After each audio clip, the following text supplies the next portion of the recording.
এই সমস্ত ব্যবসা প্রতিষ্ঠান, সুদ ব্যবসা প্রতিষ্ঠানগুলো যেগুলোর সাথে জড়িত, একটা বার রিবায় আলোকে খেয়াল করে দেখুন, আপনাদের টাকা, যে টাকা আপনারা লোন হিসেবে কিস্তি নিচ্ছেন, সেগুলো কিন্তু রিবা থেকে মুক্ত নয়। বাইরে আল্লাহ তাআলা কোরআনে কারিমে ঘোষণা করেছেন, উলাইকা আসহাবুন নার, যারা কিনা সুদের সাথে জড়িত থাকবে আল্লাহ তাআলা তাদের ঠিকানা বলেছেন জাহান্নাম। হুম ফিহা খালিদুন। ও আল্লাহর বান্দারে, তুমি সেখানে অনন্তকাল চলতে থাকবা, সেখান থেকে তুমি কোনো রেহাই পাইবা না। বাইরে আমার আজকে সমাজে যারা সুদী কারবারের সাথে জড়িত, অর্থাৎ কিস্তি নামক গ্রামীণ ব্যাংক, এ সমস্ত লোকগুলোর সাথে জড়িত, তোমার ঠিকানা কোথায়? মহান রব্বুল আলামিন কোরআনে কারিমে বলে দিয়েছে, তোমার ঠিকানা হলো একমাত্র জাহান্নাম। মুসাফির হার পূজা বাসাতে, মুসাফির হার পূজা বাসাতে, ওয়াতানরা জমিদারতে, চুগুল বুলতর অফসে বাসাতে, যেমন রাত জমিদারতে, ये चमन सहराबी होगा, ये चमन सहराबी होगा, ये खबर बुलबुल खुदा, ताकि अपनी जिंदगी को चोच खरबुलबा करे, कैसे कैसे ताजदारते, कैसे कैसे ताजदारते, रानिया शाहज़ादिया, कैसे कैसे ताजदारते, रानिया बादशाह, चल से ताकि अपनी वो खजीना शान शौकत क्या हुई, कैसी कैसी खूबसूरत रानिया शाहज़ादिया, तन बदन से गल गया है शक्ल सूरत क्या हुई। يمحق الله الربا ويربي الصدقات والله لا يحب كل كفار أثيم। পবিত্র কোরআনে কারিমের মধ্যে বয়ান ফরমান, আমি আল্লাহ যারা সুদী কারবারের সাথে জড়িত তাদের সম্পদকে কমিয়ে দিই, আর যারা সদকা করে সম্পদ থেকে যাকাত আদায় করে, আমি আল্লাহ তাদের সম্পদকে কুদরতি হাতে বাড়িয়ে দিই। ইসলামের মধ্যে একটা সুন্দর সুন্নাত কাজ রয়েছে। কিয়ামতের মাঠে আল্লাহ তাআলা, আল্লাহর বান্দারা যখন ফুলসিরাতে আটকে যায়, তখন আল্লাহ তাআলা কোন ওসিলা খুঁজে বান্দারে কেমনে মুক্তি দেওয়া যায়। এই জন্য ভাইরা আমার, কোন মুসলমান ভাইকে বলছে হাসানা দেওয়া, সেটা সদকা করার চাইতে উত্তম। এক আল্লাহর বান্দা ফুলসিরাতে আটকে গেছে, এখন সে ফুলসিরাত পার করতে পারবে না। মিজানের পাল্লায় আল্লাহ তাআলা আছেন, आसमां बोलेंगे ज़मीन पर ज़लज़ला होगा, आसमां बोलेंगे ज़मीन पर ज़लज़ला होगा, मुहम्मद तख्त पर होगा, अदालत में खुदा होगा। रब्बुल आलामीन बोलेन, আমার বান্দার এমন কোন ওসিলা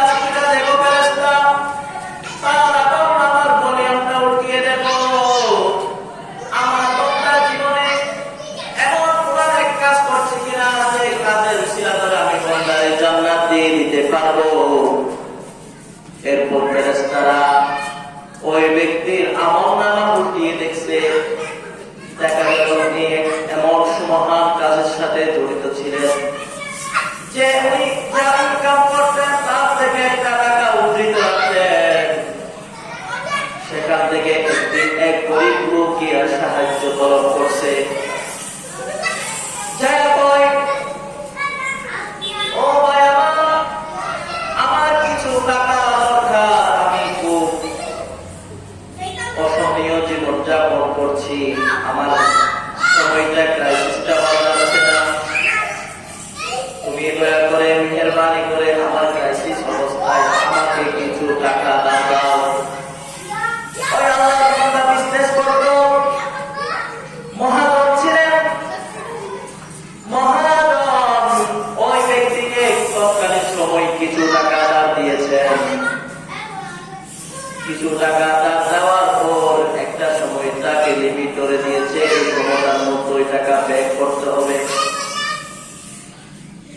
আর মহাজন তার দোকানের কর্মচারীকে বলে দিল, আমি বলা ওই ব্যক্তিকে এত টাকা দান হিসেবে দিয়েছি, ওই ব্যক্তি যদি সেই দিনের ভিতরে এই টাকা ব্যাক দিতে না পারে তাইলে তুমি তাকে দম দিও না।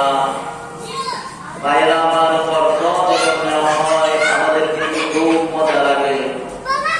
কর্জ নেওয়ার সময় মনে হয় টাকাগুলো আমরা নিজেরাই ইনকাম করেছি। আবার কর্জ যখন সময় মতো ফেরত দেওয়া লাগে, কর্জ যখন সময় মতো ফেরত দেওয়া লাগে, তখন আমাদের মনে খুব কষ্ট লাগে, লাগে দুনিয়ার সবচেয়ে বড় দুঃখটাই গেছে।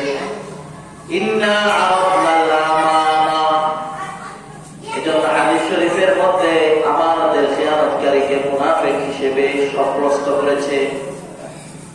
আমরা একটা প্রবাদ আছে, আল-করজু বিগদাবুল মুহাব্বা, করজ হচ্ছে এমন একটি জিনিস এর সাথে জড়িত থাকলে যার কাছে কর্জ পায় তার প্রতি সেই মায়া বন্ধন মুহাব্বত আর বেশি লাগে না। এই জন্য আল্লাহ বলে আল-করজু বিগদাবুল মুহাব্বা। বাইরা বাবা মহাজন টাকা দান দিয়েছে অসহায় ব্যক্তিকে, সময় হয়ে গেছে, ওই টাকা দিতে পারতেছে না। আর ওইদিকে মহাজন তার কর্মচারীকে বলে দিয়েছেন, ওই ব্যক্তি যদি টাকা দিতে না পারে তাইলে ওই ব্যক্তিকে যাতে কোনোভাবে ধমক না দেয়। আর মহাজন মনে মনে নিয়ত করেছে, এই গরিব লোক যদি টাকা দিতে না পারে তাইলে আমি এই টাকাগুলোকে সদকার নিয়ত করে ফেলেছি।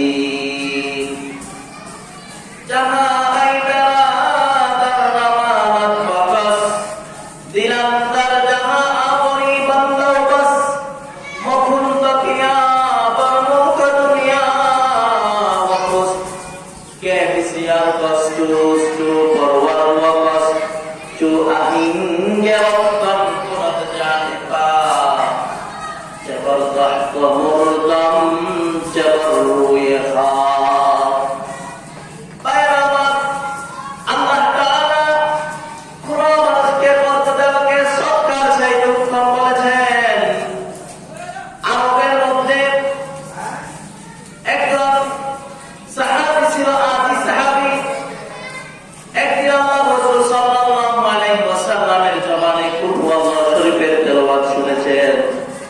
তেলাওয়াত শোনার পর বলে, নি'মাল্লাহ নি'মাল ইলাহ, আমার রব কতই না মহান, আমার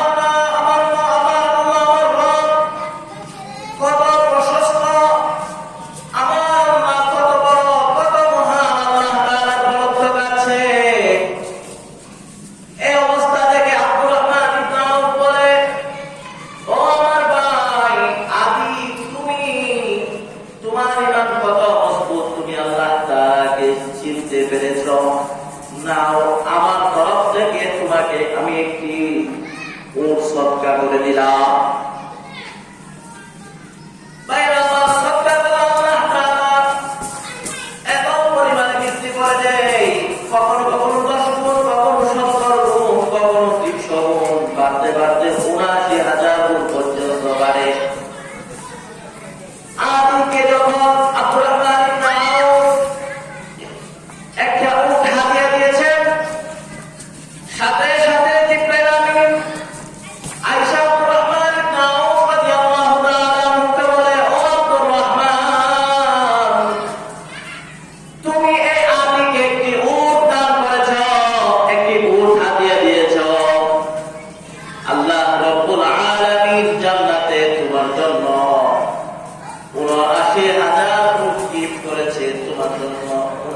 80,000 উট গিফট করেছে।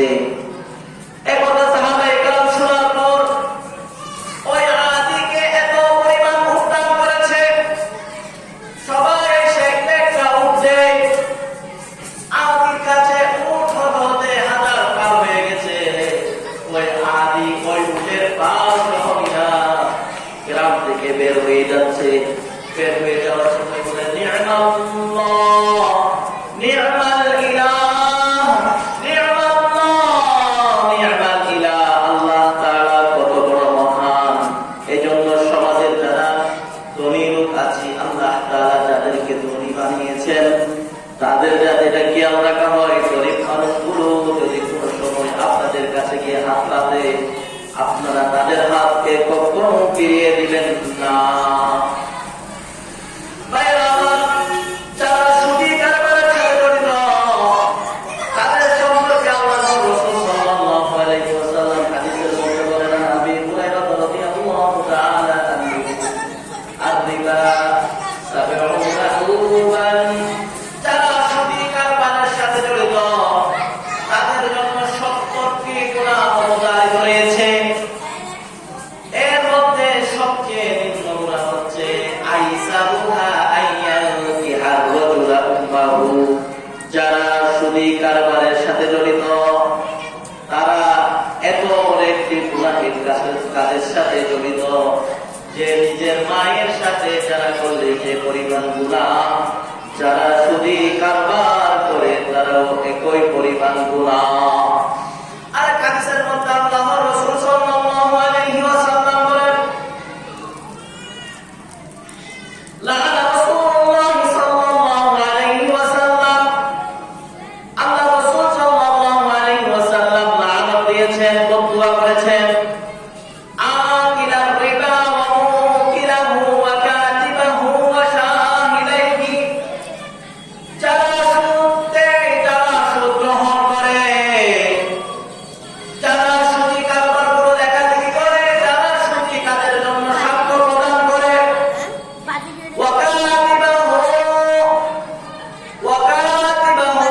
যারা এমন দুঃসহ যে যারা বৃষ্টির গ্রুপের মধ্যে চাকরি করে কিংবা সুদী ব্যাংকে চাকরি করে, সেখানে যারা চাকরি করে লেখালেখি করে, ওই আল্লাহর বান্দারাও ওয়াকাতিবাহু, আর তারা আল্লাহর রাসূল সাল্লাল্লাহু আলাইহি ওয়াসাল্লামের সেই লানত থেকে বেঁচে নেই।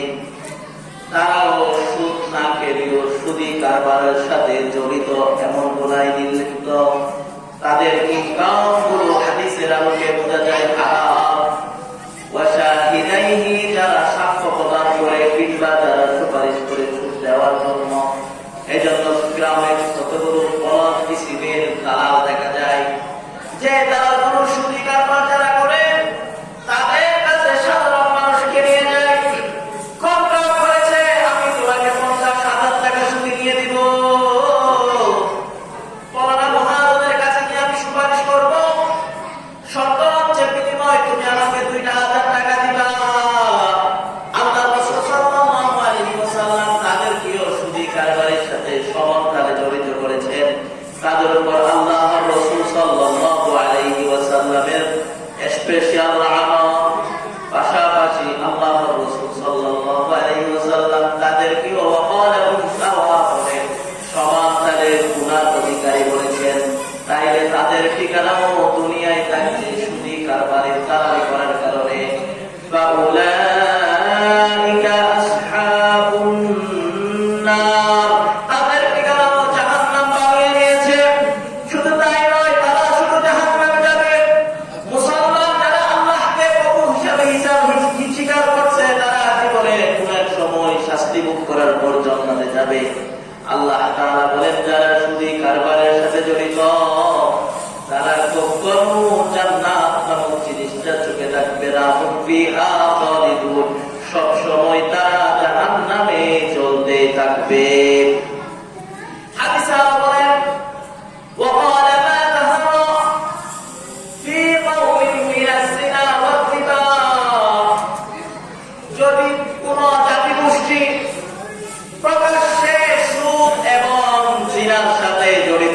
যায়। এক কথায় বলতে গেলে পেশার সাথে জড়িত হয়ে যায়। আল্লাহর রাসূল সাল্লাল্লাহু আলাইহি ওয়াসাল্লাম বলেন, ইল্লা আহাল্লু আনফুসাহুম বিকাদাল্লাহি আযজা ওয়া জাল্লা। আল্লাহ তাআলা তাদের উপর যারা অবতারিত করে রেখেছেন, যারা শুধু কারবারের সাথে জড়িত, তাদের উপর আল্লাহ তাআলা স্পেশাল আযাবের কথা বলেছেন। তাদের উপর থেকে আল্লাহ তাআলার রহমত চলে যাবে, তাদের উপরে আল্লাহ তাআলার গায়েবী মদত চলে যাবে, মাঝে মাঝে তাদের উপর বিপদ আসবে। এমন হতে পারে আল্লাহ তাআলা তাদেরকে এমন আযাব দিবেন, তাদের শাসক তাদের উপর মুসল্লত করে দিবেন। ওই মানুষগুলো সুদের সাথে জড়িত, জেনার সাথে জড়িত। সেই কারণে বাইরে আমার আল্লাহর রাসূল তার সাহাবায়ে কেরাম কখনো অনিচ্ছাকৃত গুনাহ করে ফেললে সাথে সাথে হামা করে দিয়ে দূরে যেতেন তওবা করার জন্য। ইন্নাল্লাহা তাওয়াবুর রহিম। আল্লাহ তাআলার কাছে যারা তওবা করে, আল্লাহ তাআলা তাদের প্রতি অবয়ব দৃষ্টিতে তাকান। বাইরে আমার সাহাবায়ে কেরাম যখন গুনাহ অনিচ্ছাকৃত করে ফেলতেন, তখন সাথে সাথে বুঝতেন কেমনে গুনাহ মাফ থেকে নিবে, কেমনে গুনাহ থেকে মাফ চাইবে, পরিত্রাণ পাইবে। আল্লাহ রাসূলের এক সাহাবীর নাম ছিল সালাবা রাদিয়াল্লাহু তাআলা আনহু।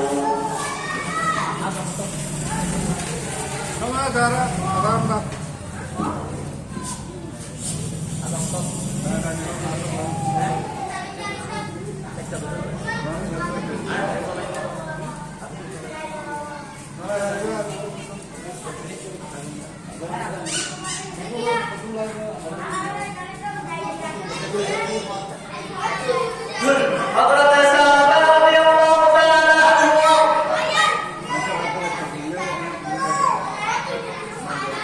মদিনার পথে দিয়ে একদিন হাঁটা যাচ্ছেন। আল্লাহর রাসূলের এক মহিলা সাহাবী, তিনি তার পুষ্করিণীতে গোসল করছেন। গোসল করার সময় হঠাৎ এক কম্পিত বাতাস আসছে, এত জোরে বাতাস আসছে। আল্লাহ রাসূলের মহিলা সাহাবী গোসল করার জন্য চতুর্পাশে যে সামিয়ানা দিয়েছেন, ওই সামিয়ানা গুলো উড়ে গেছে। সামিয়ানা উড়ে যাওয়ার কারণে নবীর মহিলা সাহাবীর স্পর্শকাতর স্থানগুলো দেখা যাচ্ছে। সাহাবী সালেবা সর্বপ্রথম একবার নজর পড়ে যায়।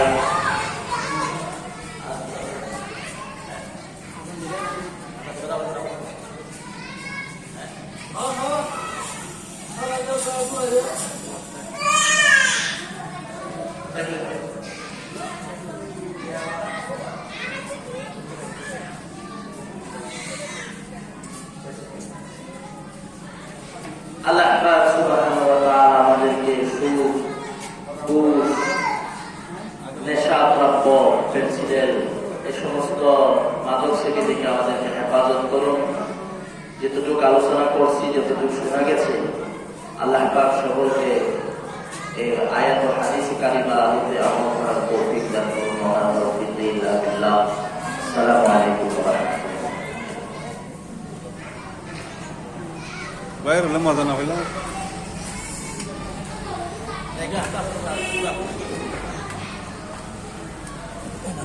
বাইরে সময় না হইবা।